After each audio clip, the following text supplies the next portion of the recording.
You are given 300 million to make a movie, but it has to bomb at the box office or else you die. What do you make? Someone sitting in a room, hand counting the $300 million dollar bills, but every now and then he loses count and has to start over. Black Panther remake with an all-white cast. Live-action Yu-Gi-Oh movie with real-time card matches, no CGI and official rule with current ban list. Half the movie is just deck building.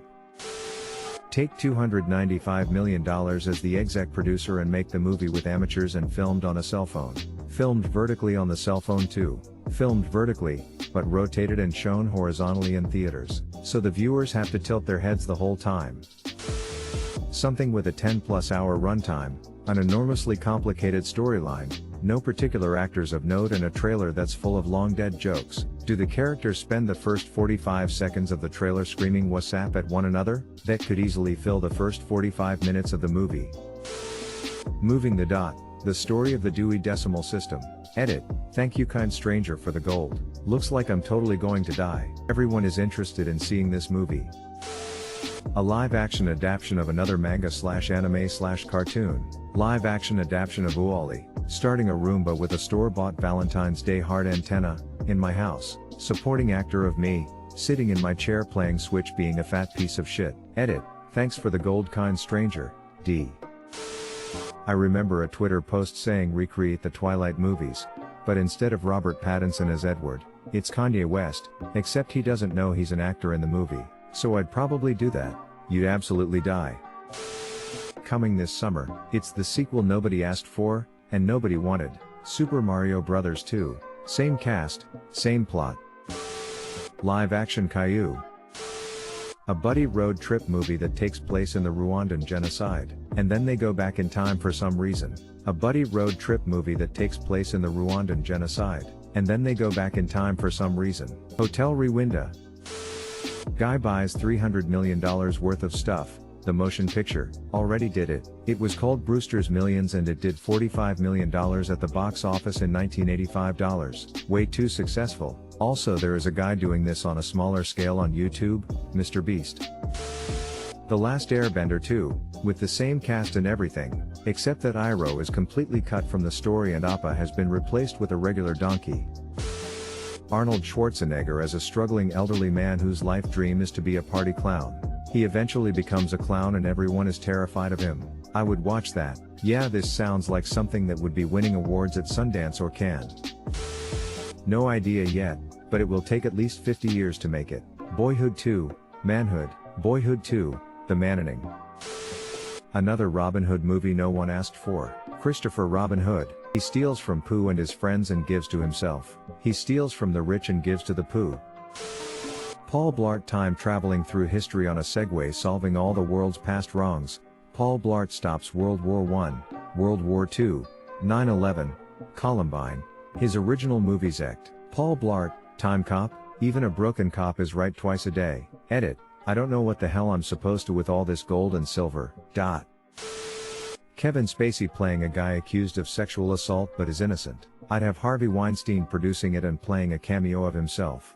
Kevin Spacey as Jimmy Savile in a biopic about how he was really innocent the whole time. Narrated by Bill Cosby. Soundtrack by R. Kelly. I feel like everyone would go and see that. Holmes and Watson 2. Starring Katherine Heigl as both Holmes and Watson. Adam Sandler as Jack and Jill as Holmes and Watson. Monopoly the movie starring Kevin Hart and The Rock as billionaire brothers that are trying to destroy each other's real estate empires, not realizing the true real estate empire is that of the heart. Sense and Sensibility in Space. Sci-fi fans will hate the period drama and period drama fans will hate the sci-fi. As a fan of both Jane Austen and sci-fi, I will see this 8 times. As one of the tens of proud owners of a copy of Pride and Prejudice and Zombies, I would definitely see this at least once. Edit, thank you for the gold, kind stranger. Remake Rambo as a musical, with Stallone doing his own singing. Edit, R.I.P. my inbox. I didn't think it would explode like this, as I normally do not get more than a reply or 2 on average, or even more than 10 or so upvotes, especially on this subreddit, so thanks for all the good karma. Why do you want to die so bad? This would be the movie to dethrone Titanic as best grossing movie. Edit, I stand corrected. Avatar is highest. Re-edit, Gone with the Wind is highest when adjusted for inflation. Hire Uwe Boll to direct, then just leave him to it and go about your day knowing that you will die of old age. Give Uwe Boll the rights to Beyond Two Souls and watch the magic happen. I think times have changed. Go all the way and give him Detroit, Become Human. An urban reimagining of A Clockwork Orange starring Jaden Smith as Alex DeLarge. Funnily enough, a friend and I once sneaked into a fancy downtown, Philadelphia, party that happened to be a bunch of movie and music and television people. We were dressed okay for us, but we stuck out as disgusting among such fancy and rich people. When people asked us what we did in the business, we'd say screenwriters, and my friend gave the answer above. It earned a lot of strange yet thoughtful looks, so if this abomination gets made in a few years, sorry. A remake of Mrs. Doubtfire starring Kevin Spacey. Edit. Apparently I can't spell or predict movie trends. Edit 2 Electric Boogaloo. Thanks for the silver. You died. The trick is, hire legit good writers and good actors and film a great movie for $290 million. Then make a terrible recut of the film using bad takes, stand-ins for the famous actors, leaving out important plot points, using test versions of the CGI footage, crappy stock music on synthesizers, etc. Put this version in the theaters under a dumb name, without doing any advertising, and watch it bomb. Then a year later you can spend the remaining $10 million to put the good version of the film, with the right title, in theaters. Make back your $300 million and more in revenue, so this whole exercise hasn't been a dumb waste of time. Deleted. 3 hours of Java programming with an anxious, stoned guy. That's the title. Edit. Thank you for making me manually read every comment on this thread. Also for the silver and gold, though I wish I just included a PayPal Pay Me link when I originally posted, just in case. It's gotta be a movie that's emotionally and physically impossible to watch. A guy has a shit life and is a ripe cunt to the only people in his life who are nice to him, like his sweet old grandmother with terminal cancer who makes him soup every day, the nice checkout girl who's making small talk with him and seeing if he's okay, etc. A cute dog that follows him to and from work. He wins the lottery 10 minutes into the movie and spends the next 80 fucking with these poor souls in horrifying and expensive ways. Blow the budget on elaborate sets and props, like convincing the grandma she has dementia with elaborate scenarios using paid actors and chaining the dog up almost within reach of some tasty food. The audio will go between needlessly quiet to ear-splittingly loud and back again constantly. To induce nausea, a mild green filter will be on the entire film. It'll also be constantly warping almost imperceptibly. Also make all the audio out of sync slightly, but some actors should have their audio early and some should have it late. Make small random parts of the movie 3D but don't hand out glasses. Do some terrible CGI and throw in a ham-fisted sponsorship to Walmart, not condoned, of course. Here's a meme for you to enjoy while you're subscribing to our channel. We'll have new videos for you every day, so stay tuned. Harry Potter and the Influence of Climatic Legacies on the Distribution of Dryland Biocrust Communities, 2020. You have to make it extremely generic and not appealing. Anything too ridiculous will garner people watching it just to dick around. So I'd call it The Man with a Plan. It's a generic action movie. Star a bunch of no-name actors. They have to stop a Russian mob boss from bombing the home of the main character. The main character has one character trait, being a dad. A Western with Katherine Heigl. A big-budget epic adaptation of Finnegan's Wake. Springtime for Hitler. I had the wrong script, the wrong director, the wrong actors. Where did I go right? The third one. You've got the third right. An adaptation of To Kill Mockingbird that is about a spy named Mockingbird, played by Leslie Jones, and all the people trying to kill her. She'd have a CGI sidekick who is an anthropomorphic bird named Finch, voiced by Amy Schumer, and it wouldn't be a comedy. Thank you for the gold. I'd make a movie so close to being a porno that it gets banned from regular theaters. 2.5 hours of the loudest, most piercing screams over experimental noise music with a black screen that flashes the words "fuck you" every 20 seconds. I could make that for free. Keep the 300 mil as pure profit. I can already hear the pretentious film students lauding this as an undiscovered classic from the mind of a tortured genius.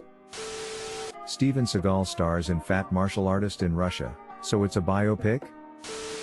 Any movie, but only spend $4,000 of the $300 million on it. Editing this to add my explanation and later comments of my definition of bomb at the box office. Just to clarify, when I consider a movie a bomb at the box office, it's not just did you make back the money you spent. $4,001 recoups cost, but I wouldn't call that a success. And if word gets around that the move sucks, after that first wave of moviegoers, It will die. To me, a bomb at the box office is the movie is aesthetically terrible and it doesn't make enough money to impress. Everyone involved has their careers possibly hurt by being a part of the project, and it's an embarrassment. If Warner Brothers gave me $300 million, and I gave them back a $4,000 movie that earned even a $3,000 profit, to me it still sucked at the box office. If the masses walk away saying the movie sucked and warning others not to see it, and it didn't make a substantial profit, to me it bombed. That's not the only measurement. Waterworld recouped its costs but is still considered a box office bomb because it's considered a bad movie and audiences didn't like it.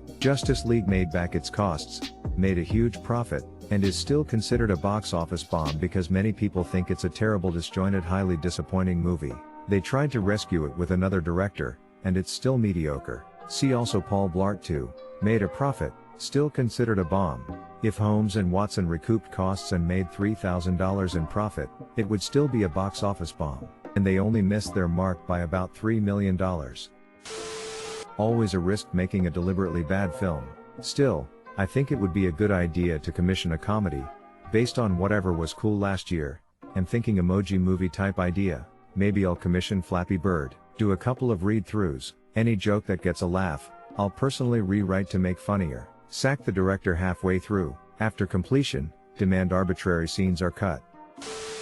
I would make the absolute best movie about the life of Martin Luther King Jr. that could ever be made. I make it to where you feel as if you stand next to him as he marches across the Selma Bridge. It would be a move that would make even the most entrenched racist rethink their life. And I would digitally lighten the skin of the person who played MLK to where they are just enough black to still be considered black and anonymously leak that information on Reddit. Or just hired a white dude and blackface him. I'm sure that would fuck things up. Michael Cera as Martin Luther King and Shia LaBeouf as Malcolm X. But then you'd have them swap roles midway through, with no explanation. Edit. And the movie ends with him not being shot, but deciding to give up on civil rights. White text on black screen.